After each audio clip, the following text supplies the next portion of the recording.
Hi, my name is Anastasia Antina and I am the founder of Advanced Edge Professional Services.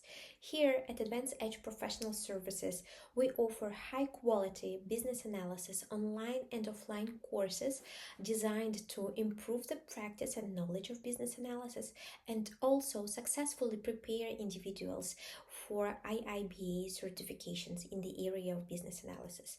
Today in this podcast, I want to discuss with you two very fundamental terms, and they are business analysis and business analyst. So let's cover what business analysis is and who a business analyst is. Okay, let's start.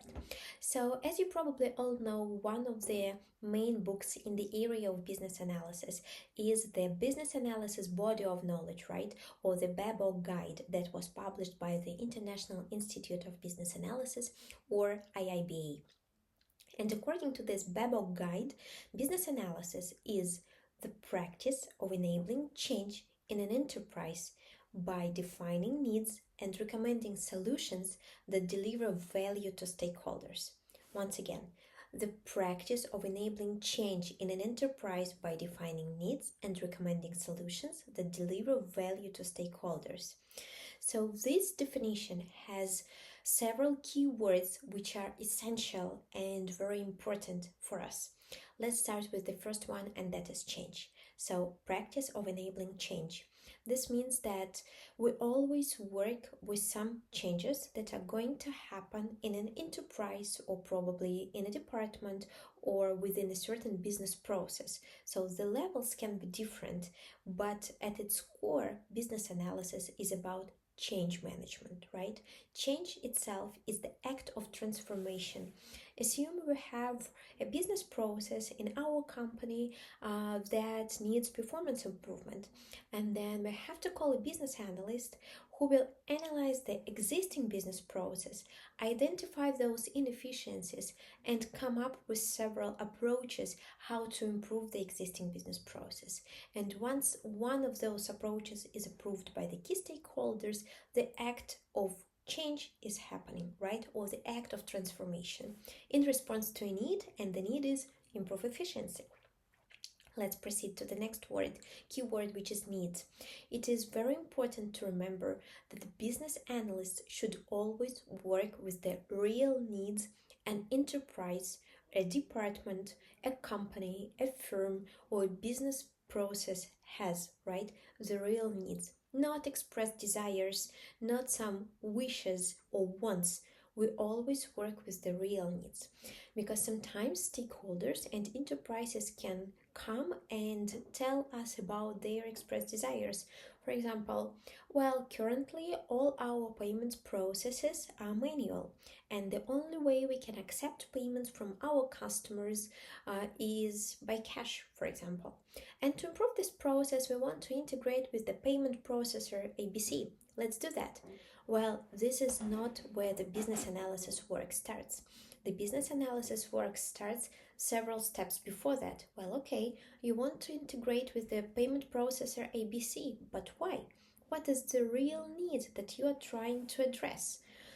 Right? And when we come to the real needs, which probably introduce more payment options, like being able to accept payments by credit cards and by checks and by bank accounts, then we can see that that solution that the enterprise has come to us with, like integrate with the payment processor ABC, is not the best option because that payment processor doesn't support the ability to accept payments by bank accounts, right? This is why business analysts should always work with the real needs and be able to elicit the requirements and work with the stakeholders, collaborate with them on the regular basis to get those real needs. And that is something that will allow them to find the most suitable solution for this particular enterprise and the problems they try to solve. The next keyword in the definition of business analysis that we need to remember is solution. So business analysts always offer a solution. Again, it can happen on any level in an enterprise. On the strategic level, when, for example, a company wants to go from $500 $500,000 of annual revenue to $1 million of annual revenue, and they need to understand how this can be done. And this is when business analysis happens basically on the strategic level of the whole enterprise, right? But business analysis can also happen on the tactical and operational level when certain departments need some changes, right? Or business processes need improvement, or we are a company that wants to start using a CRM solution, or we want to comply with a new law that will be released soon and become active, right? So these are the different levels where business analysis can happen, but regardless of the level, business analysts always analyze the existing current state, the future desired state, and find solutions that can help enterprises address those real needs that they have. The next keyword in the definition is value. We always work to find those solutions that will deliver value to the enterprise. The value can be tangible or intangible, but still there should be a big why behind the change. Why are we introducing this change? Why are we as an enterprise or a department going through this change? Why do we need it? It can be like increasing revenue, increasing customer loyalty, improving brand awareness, complying with the law, staying competitive on the market, and so on and so forth. When we work within an exact project or initiative, this value can be more specific. But just as an example, these are the types of value that can be delivered through the change process. And the last keyword, but not the least, which is important in our definition of business analysis, is stakeholders. Business analysts should always be good facilitators. They should be great at building long-term, efficient, and collaborative relationships. And they should thoroughly analyze their stakeholders. Who are stakeholders? Stakeholders are any people who impact the change process or will be impacted by the change process. So it is not just the sponsor or project manager or business owner. It is a much broader list of people or groups of people that might also include vendors, partners, end users, customers, probably development team or team that will work on introducing that change, right? So many other types of groups, and all stakeholders should be analyzed in terms of their impact and influence, and business analysts should be able to plan their collaboration efficiently with each group of stakeholders.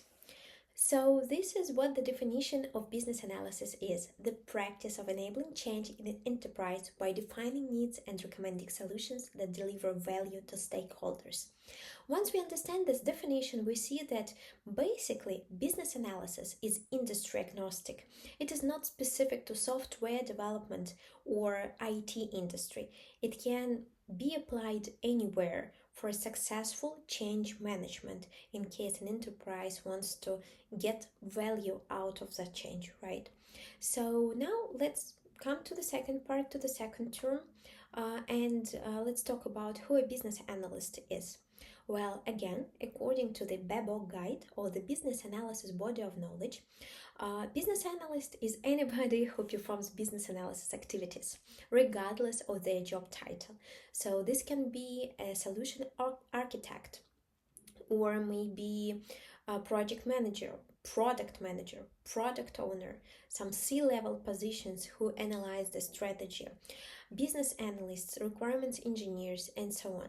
So this can include any job titles, but the key is that these are the people who perform business analysis tasks, and we have just briefly described what business analysis is. So, and one more important thing that I want to share about business analysis is that, again, I want to highlight that it can happen on any level. It can happen on the level for the whole enterprise, for a department, for a specific project within the enterprise, right? Or within a certain business process. So at its core, business analysis is about successful change management that delivers value.